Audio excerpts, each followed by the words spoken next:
Yeah, as you know, my concentration is on prospecting for the small business owner. And I gave this talk, matter of fact, earlier this week. Uh, in 1993, and I'll come back to the date in a minute, the prospecting system that small business owners have used for over 10,000 years was hit by a tsunami. It was hit by a tsunami. In fact, it was hit twice, and I'll share that with you in a minute.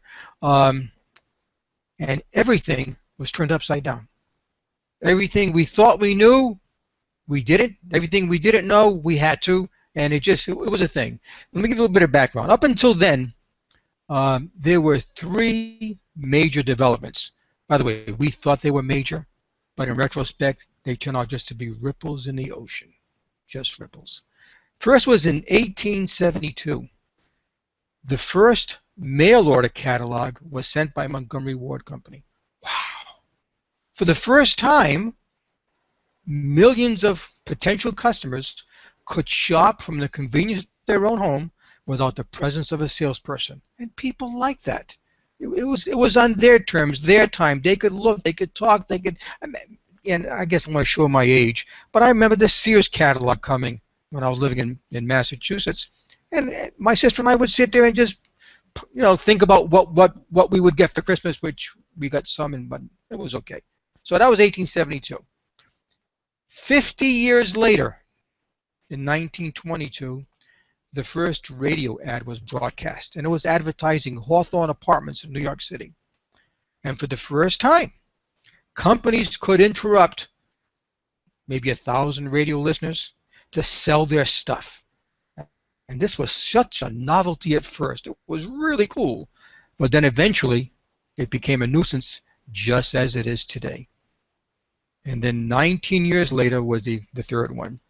In 1941, the first TV ad was aired, and it was advertising a Bulova watch, which, by the way, they're based in Brooklyn.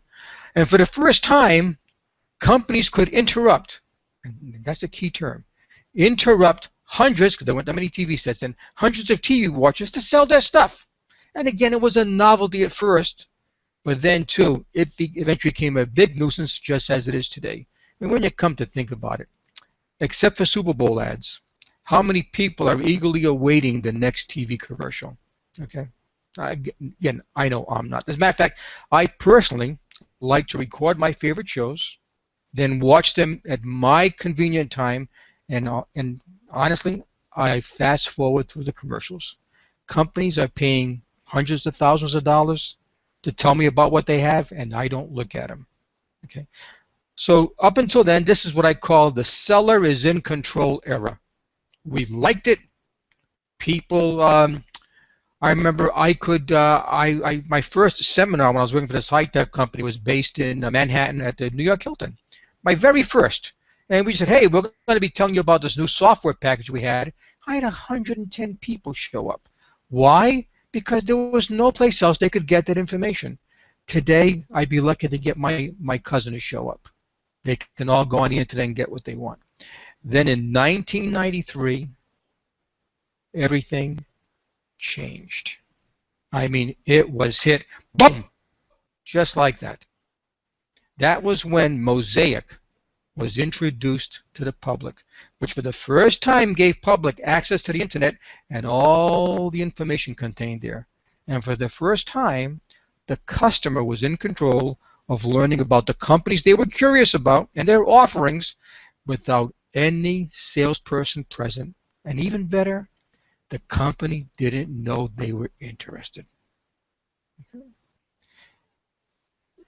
I personally like to browse and think without being hounded by any salesperson or company. Okay. The only limitation was, though, I had to be in front of a computer and I had to be connected to the internet. Remember those dial-up connections? I can still hear that sound when I was dialing up my AOL. And then the second tsunami hit. And that was 2004. And Steve Jobs had that famous line that says, one more thing.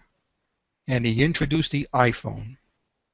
And for the first time, I, the customer, could now learn anything I want about a company and its offerings and what people thought about this company wherever I was and whenever I chose to. This is now the buyer is in control era. And that is a critical statement. Now, this represents a major problem to small business owners, but also a major opportunity. The major problem is that too many small business owners are still prospecting as if it is 1941 or the seller is in control era. They are working harder, they are producing less, and the sad thing is they're turning off many of the people they want to sell to. I know that when I get spammed, you talked about spam earlier, Peter, when I get spammed, when I get hounded, when people cold call, when people, they can send me direct mail because I open my mail over the trash can, so I just throw it out. But people call me, when people interrupt my favorite show, if I hadn't recorded it, they turn me off. And I say, don't you know what year this is? It's 2014. If you are that backward, I don't think I want to do business with you. So that's the major problem. But here is the major opportunity for small business owners. You as a small business owner have an outstanding opportunity to take advantage of what technology brings.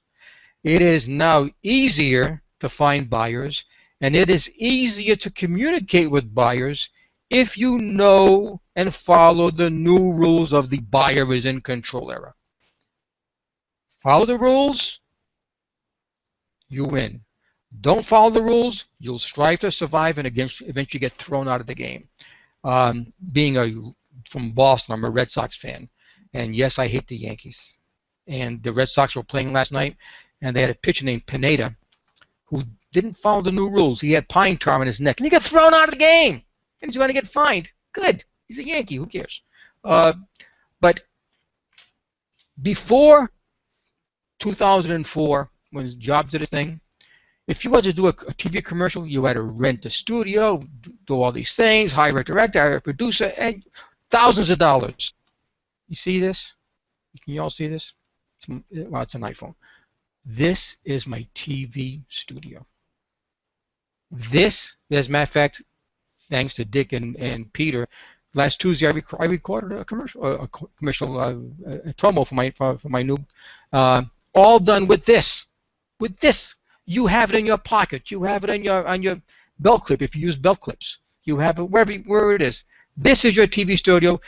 Use this of the new era. It's the way to go. We'll be promoting it every week. If you have any questions, please let us know. We would love to. Again, being a former teacher, if I don't know, I will research and report back. You win because you'll get a great answer, and I'll win because I'll learn a lot of good stuff. Bring us your challenges, and let us help you with that. And those are my talking points.